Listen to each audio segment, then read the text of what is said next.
your job is to get the lead. And then depending on how they convert on the back end, will determine if you're successful or not. You could set in the Correct. same lead to 3 different companies, and 2 of them could cancel you and you did nothing wrong. And the third one is just really good at follow up. And then you're going bang busters with them and they're buying every lead you possibly can generate.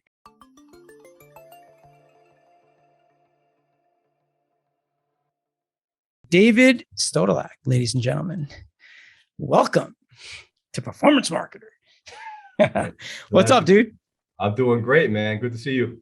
You too, pal. You too. Well, it's good to have you here. I'm excited to talk to you because you're one of the guys that was a hustler who figured out how to play in this lead gen world. You did a really good job of it, and pretty much teaching yourself, right?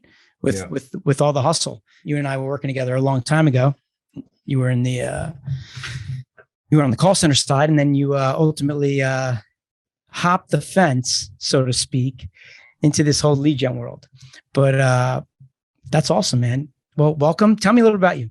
What's up? You married, kids?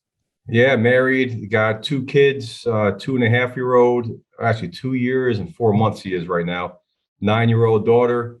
And they keep me busy. I mean, I travel a lot. You know, I'm in South Carolina now in the call center where we're managing about 30 people here. And so I travel a lot between New Jersey and South Carolina. So that's where I'm at right now. But my wife is super supportive. It's great to know how supportive she is of us, building the business. And I'm very fortunate to be in that position. So she helps out where we can, and, just very super supportive. That's so cool. Well, you and I, right? We go back to where a student loan company we both worked at, right? And I was in the media side, and, you went from this, focusing mainly on the call center side, and you were amazing at it. You're like, your personality, like, top notch. You're like one of the nicest guys I've ever met. The energy you bring to the table is just the best, right? You were a serious closer. How'd you get over to lead gen? Like, how did that work? Give me the story of like how you were able to go from knowing nothing to be able to get into this lead gen world. Mainly because I just want people to hear, like, it's possible. Yeah, no, that's a good question. It's something that, I mean, if you had asked me, I don't know, many years ago, I didn't envision that. Life takes a lot of turns and circles, man. And all of a sudden, you wind up in certain opportunities, certain points. So basically what happened was, I got a big call center background, managed a lot of call centers, and I was in South Carolina. It's funny. So I'm across the street from the call center that I came to in 2012. And a bunch of guys we know got involved with some businesses here in South Carolina. They got into the energy business, and they had a company that had about 500 employees, only a half a dozen people in the call center. And they knew the call center was going to have to grow to support all they're working with utility companies, and they had these big contracts and needed to field a lot of inbound calls. So a buddy of mine and a couple of people we know, Lee Schwartz is one of them, Brad Roberts, another one. They said, "Hey, we need someone to run the call center. You're the perfect guy to do this for us." So what happened was they brought me down on April of 2012. I saw the operation, decided to give it 3 months where I'd travel back and forth. And before you know it, I moved to South Carolina, and it was building a call center. We took it from 4 agents to a couple hundred agents within a year and a half. Wow. And while I was there, I was just focused on that, growing that call center. It was really tough. I mean, a lot of ups and downs, and a couple of times where I was like, man, what the hell am I doing? I relocated all the way to South Carolina. It's like a different culture down here, but stuck with it, started to do well, learn how to delegate. And before you knew it, I had a good team, good supervisors, good managers, and I didn't even have to be there anymore. Back in 2016, there were periods of time where I was back in Jersey. I was checking in on the call center, maybe 1 hour a day, and it was operating pretty well. And then during that period of time, it's funny because I was looking to start a business, right? And I have a buddy of mine that he told me about like lead brokering, and he had a guy who had a publisher who needed like salespeople, but he wanted to hire brokers like 1099. And then they said, listen, we got these student loan consolidation leads, and we know about student loan consolidation, right? We're in that industry from 2005 to 2007. I mean, the game changed a lot, but the bottom line was that he had leads at $20. He's like, they convert at 20% or whatever. And, you could sell them at, mark them up $1 or $2, and it's going to work for everybody. So I was like, hey, this doesn't sound that hard. So I remember I made one phone call. I didn't even know what to say. Something came from the top of my head. I talked to like the gatekeeper, the secretary. She got me on with a buyer. He agreed to take some leads from me. And then I gave him like a sample. And then a day later, he sent $2,000 for leads. I'm like, wow, that wasn't hard. I just made I don't know how much I made that day. I don't remember, but and for about 5 minutes of effort, I made a few $100s. I'm like, man, this is pretty interesting, So anyway, that kind of got me hooked a little bit. And then I was learning about solar. The call center I was consulting for was involved in the energy industry, more with utilities and traditional electricity. But I knew a lot of salespeople that get into solar, and I'm like, you know what? Salespeople need leads. If I can figure out from this one individual how to get solar leads, I can do the same thing. And always had a good reputation in the call center world. I always felt like I always did the right thing, and people trusted me. And that's really what it comes down to. I tell people the lead business is not a lead business. It's really a relationship business. And at the end of the day, I think every business is a relationship business, but more so with leads, because leads, so there's a lot of lead generators or people out there that are selling, BS leads, and you get a bad rap. But if you're someone that does the right thing and you do the right thing by the client, it's going to come back to you. So anyway, make a long story short, I had a bunch of people that are getting involved in solar. All of a sudden, I'm like, hey, I got some solar leads, or they come up to me for solar leads. And before you know it, I'm selling solar leads. And I got involved in that in 2016. And I pretty much worked as a broker for one of the biggest publishers in the world at the time. And man, we're doing 7 figures in solar lead gen at the time, a month. It was seven figures of revenue a month. And my deal is I was getting a piece of that. And then I saw it. I loved the game. And I learned about the KPIs, the metrics, and became obsessed with it in a sense. And where I was able to start my own company, Solar Direct Marketing. And a lot of ups and downs, but, we started gaining stride like 2019. So much so we made Inc. 5,000, 250 for 2020. We're going to hit it again next year, back-to-back years. But that's how I got into it, by someone telling me about an opportunity, me wanting to have my own business, connecting some dots, and then, like I said, hustling, and then things fell into place. Boom. All right. Lot to cover here. So slow down. You're like a race car driver flying.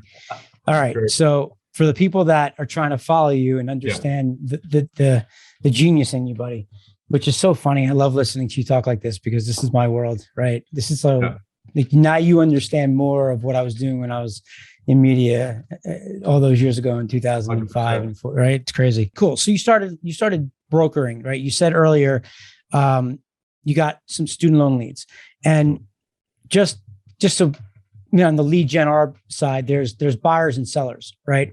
And in this scenario, what you were describing was you had some supply, you knew somebody that was already able to generate leads. So you started on the supply side, you had the lead distribution. Now you need to find a home for those leads, right? So in that case, you start to look around and prospect for all different kind of student loan companies, go to Google, write in, student loan companies, and then pick up the phone and hustle, right? Like find a buyer and explain to them, hey, I got some student loan leads. You can explain, you talk to your buddy or whoever the supply guy is on how you're doing it.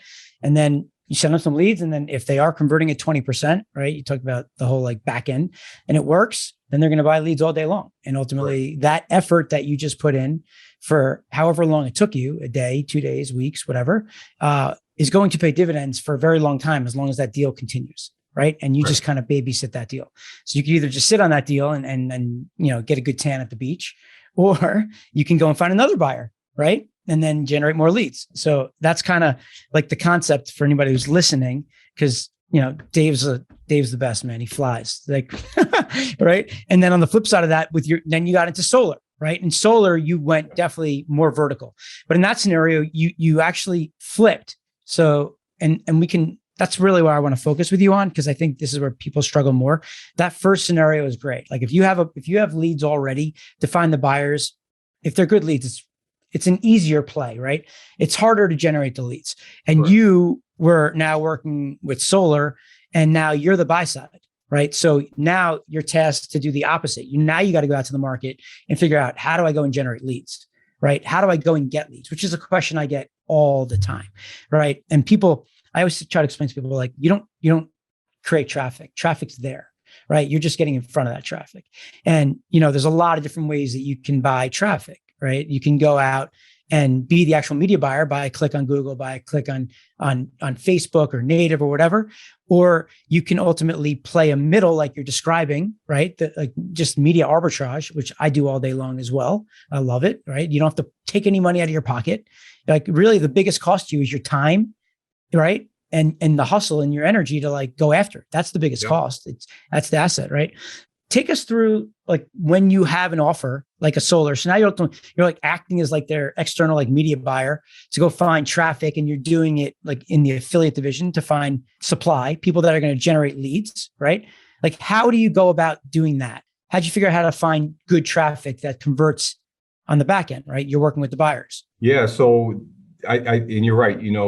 At the end of the day, the reason I love the lead business because people need leads. I think you said that in your very first podcast. I mean, without leads, you can't operate a sales organization. That's like oxygen or blood, for the body. So if you have good leads, I mean, you're always going to have a business, good compliant leads. So to make a long story short, what happened was, I mean, I just did the old school route. I knew there was lead conferences. I'd go to lead conferences like LeadsCon, things like that. And then I was network. I'd connect. I'd ask questions. I talk to people. I talk to publishers.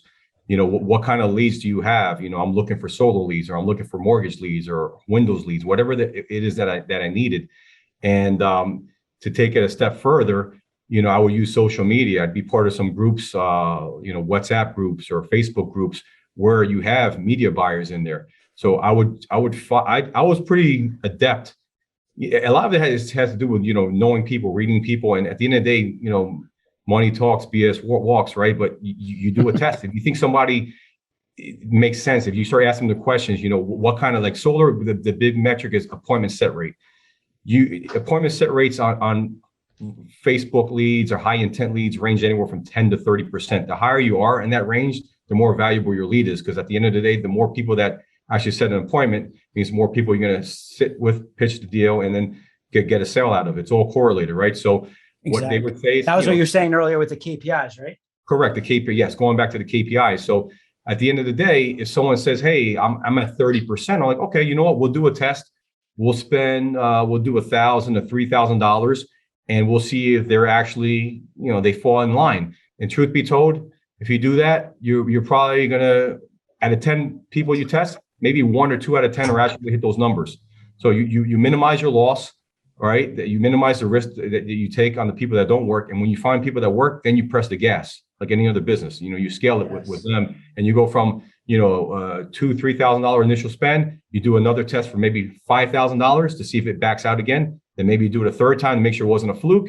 And if that works, then you take the rails off a little bit. You the guardrails off a little bit, where you go to like, I don't know, 20 a day, 30 a day, 50 a day. And you got to watch it. You got to watch it yourself. In the beginning, that's where I spent my time in. I spent my time, looking at the metrics to make sure that it was working for the client. It all comes down to the client. If it's not working for the client, you're out of business.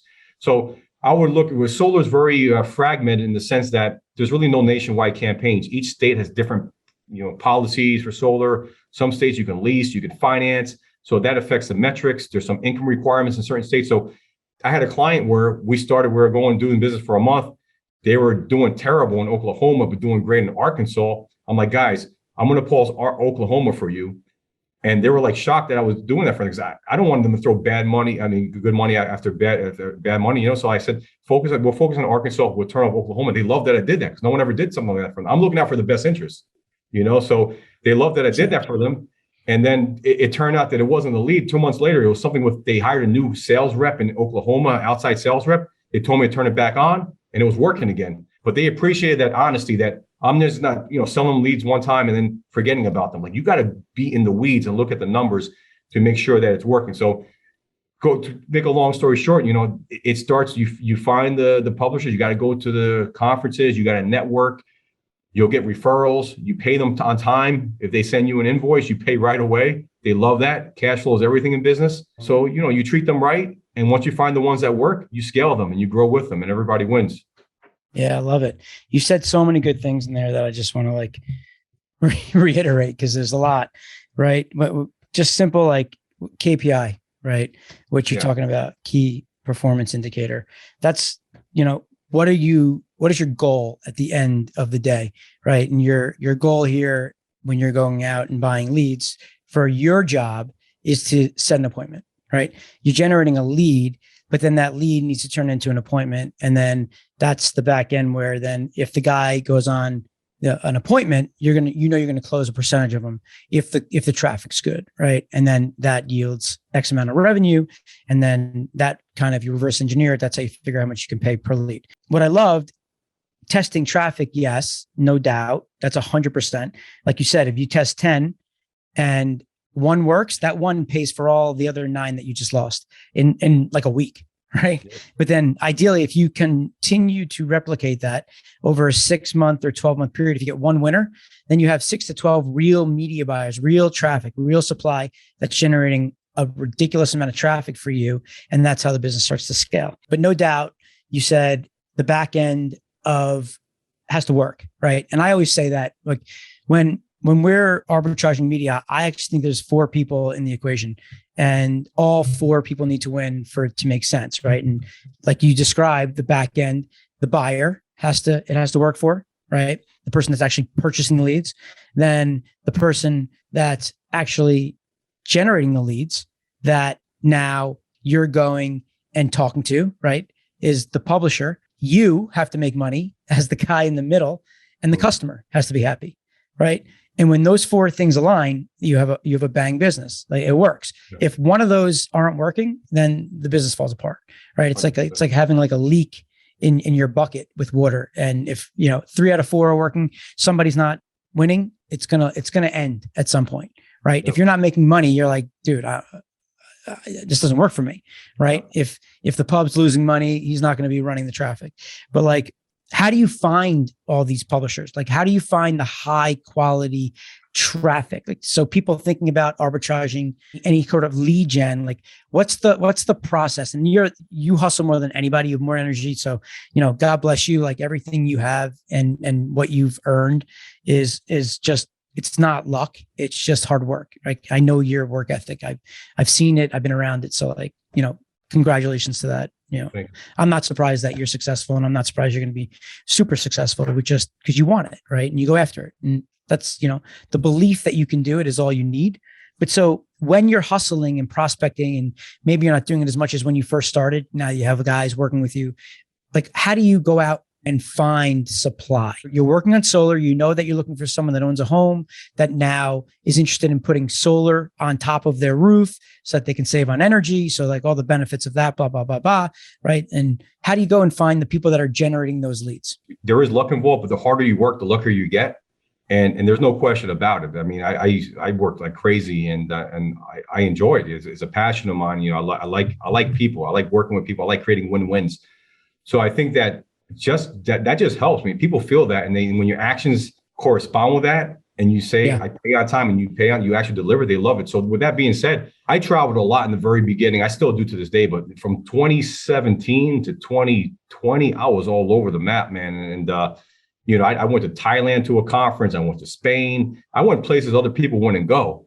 That's what you got to do. If you're looking the same place everyone else is looking, you're going to get the same results. So I would find out about these off the wall conferences that, maybe these emerging publishers are at. It's almost like, I heard you, not to go off subject, I hear you talking about crypto, where like, if you go buy something on Binance, you buy it on like crypto.com or one of these, or Binance.us, it's a lot harder to buy a coin than it is on Coinbase. But then if you can get it there before it goes on Coinbase, it blows up, right? So it's the same thing. You gotta go under the XRP. radar. XRP, XRP, XRP. Yeah. But what you just said, you said you can't buy it, right? But okay, there's got to be a place that I got to find. That's exactly right. But you just said I read your it got delisted from Coinbase, right? Mm-hmm. You can go buy it. You like, for example, Qcoin, you can go buy it, and when it gets listed on Coinbase, it's going to explode. But the SEC lawsuit has to end. But by the way, if anybody invests in that, it's on you. We're not financial advisors, no financial advice, but I'm going big on it. I'm in XRP, baby. I'm going too, man. I'm a believer, but that goes back to the point is that you got to get and go where other people aren't looking. You got to be able to get access to what they don't have access to. And the thing is that if you could form those relationships early, those partnerships early with those publishers, and they're going to be loyal to you, because at the end of the day, they're winning. It's a win-win. They're making money with you. They're growing. You're growing together is what it comes down to. So I think all that travel, and then at the conferences. So you're going, like, you recommend, if people want to do it, to travel and go to these conferences and, Yeah. and just meet people. But like when you're doing it, you're like a social guy, right? Yeah. And there are people that are introverted that are Yeah. like, they're just not like you. They're not willing to walk up. Like you will walk up to anybody and say hello, right? Yep. There are people that won't do that, right? Mhm. That's a scary thing. And, you know, I know people that aren't like that, right? And I know people listening are like, oh man, I can't do that. I'm out, right? Yeah. But there's other ways for you to meet them, right? If you do research ahead of time and you know who's going, if you kind of dial in on like the people going and the follow-up and things of that nature, right? And like, do you have any recommendations for any other way you could do it? Yeah. So I saw Jesse Isler he had a program last year I went to in Georgia, and he talks about, he talks about his secrets to success, things that he did. He has some amazing stories. I recommend anybody follow him on Instagram.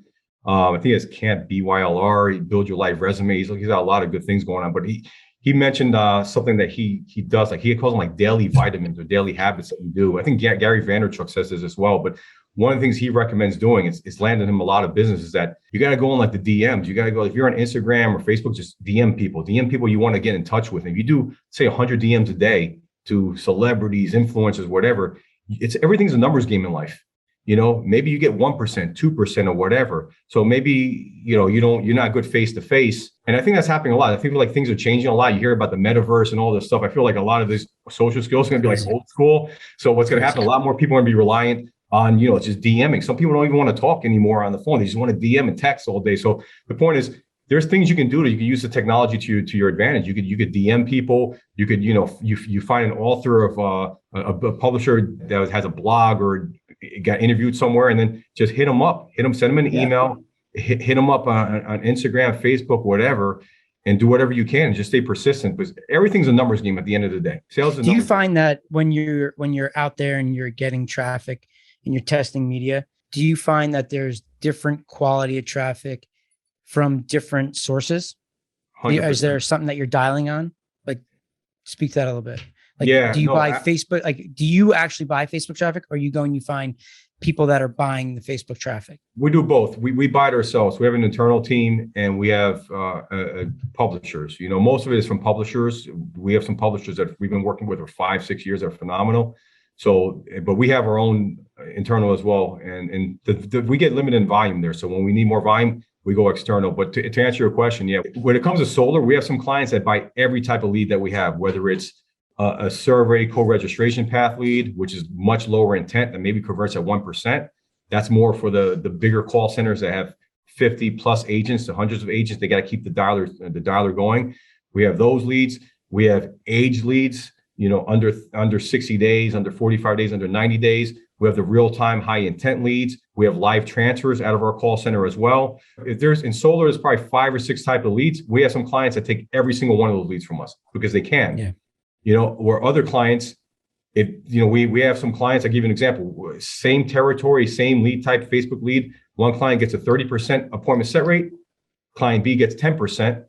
And I always say it's not the lead. It's got to be the way they're processed. And when we talk to them, we find out, hey, they're not calling the client A is calling that lead within 7 seconds. They're hitting. So when we understand that, yeah, totally. The time of doing it. But just so when you're doing that, the sales cycle of that, because that's a really good point. Like lead gen, your job is to get the lead. And then depending on how they convert on the back end, will determine if you're successful or not. You could set in the same lead to 3 different companies, and 2 of them could cancel you and you did nothing wrong. And the third one is just really good at follow-up. And then you're going bang busters with them and they're buying every lead you possibly can generate.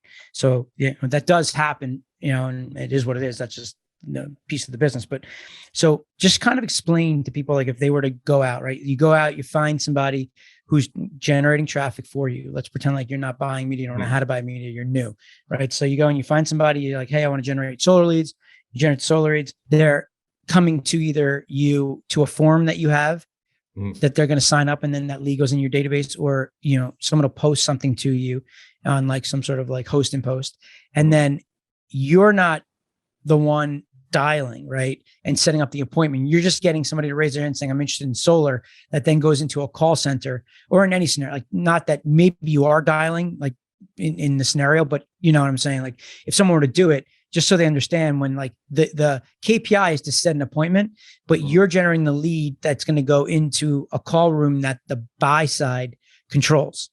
and then they're dialing on that lead, and then they're setting the appointment, right? Correct. That's for the most part. And then we have a call center too that buys a lot of the lower intent co-registration leads as well. So in that case, we're dialing on it and we're warming it up and setting it as a transfer as well. But to you're doing a question, qual of some sort, right? Yeah. So you're dialing and then getting them interested, yes, and then you transfer it in real time to the closers, right? Correct. Yeah. But for the bulk of what we do is scenario A, and that's how we started the business was, with us finding the home for those leads. Exactly. So yeah. So I just wanted people to understand that, like, if you were to do this, right? If you wanted to start and do some lead gen arb, you don't need any money, right? You need hustle. You need to figure out, get some supply. You need to have a buyer.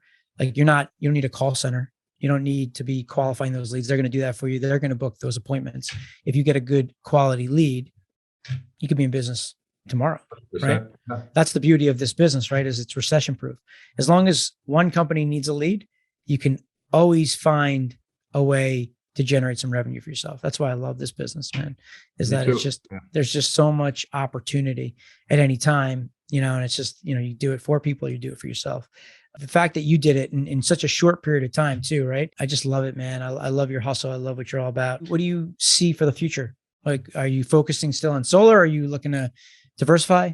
Oh yeah, no, I appreciate those kind words. And just to say too, I mean, you are an inspiration too, seeing your growth. I mean, when you see people, we were together in the ED, right? At what 2000 Educational Direct. Now, so people don't think we have the other ED, but from 2005 to 2007, right? We were there, and then you at UMP, man, you grew that tremendously. I've been to your offices, I've seen what you've done. So like seeing stuff like that is, it goes to show you that it is possible, right? And I always believe we all evolve.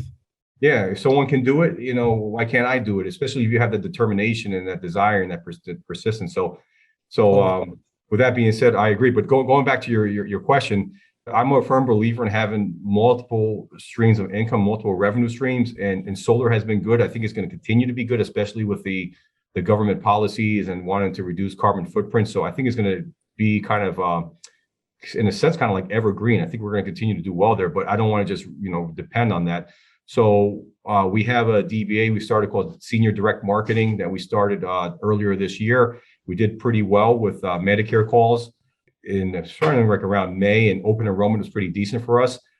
So we're going to be doing a lot more work with that. I think next year is going to be phenomenal. I got a good someone on my team that's just taking that by taking the ball and run with it. Nice. So that's going to be good. And that's great. I generate some Medicare leads for some people. There you go. See, this is the beauty of the business. It's so simple. But this is an example of how we grew so much at Solar Direct, because partnerships, right? Someone would refer me to somebody, or they say, "Oh, you do this, I do this too," and then bam, before you know it, 1 + 1 = 10. And with you, you've been doing this so long, so the odds of it working are extremely high, rather than someone that I never worked with. So this is exactly how it works. Yeah, totally. It's simple. Boom. Relationships are huge, right? That's what it's all about. It's relationships. But to go back, so we got that going on, and then we're doing a lot. I just came from Miami last week. I was at a crypto NFT conference, and I'm a big believer in the blockchain. And I want to. We're doing some NFT marketing. We partner up with someone that's a big NFT influencer, and he's actually helped sell out 3 or 4 different NFT projects. He's kind of got the secret sauce to that.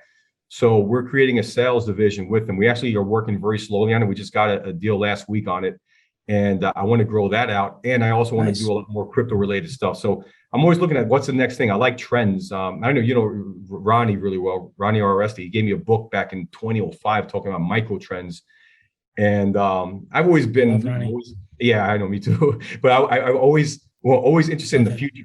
I don't know about I'm always like curious, what's going to happen in the future? I want to be kind of like ahead of the curve. I want to ride waves, right? So I felt like in 2015, 2016, I saw renewable energy solar as a wave, and I got to ride that a bit. And I think that, blockchain crypto is going to be a big wave. It's going to disrupt in a lot of good ways, our society. Oh, yeah. So I agree. I'm a big investor there. Yep. Huge investor. I'm big. I love it. I totally agree. So I'm with you. Well, dude, I appreciate it. I know you're a busy guy. Appreciate you coming on and sharing some of your genius. Keep hustling, keep killing it. And man, I'll be looking out for those videos of you traveling the world with your wife. Oh, yeah. I appreciate it, man. Good to talk to, and hope a lot of your audience get some value out of this, and be glad to help out any way I can. Awesome. All right. David Stodolak. Take care. Bye-bye. Later, bro.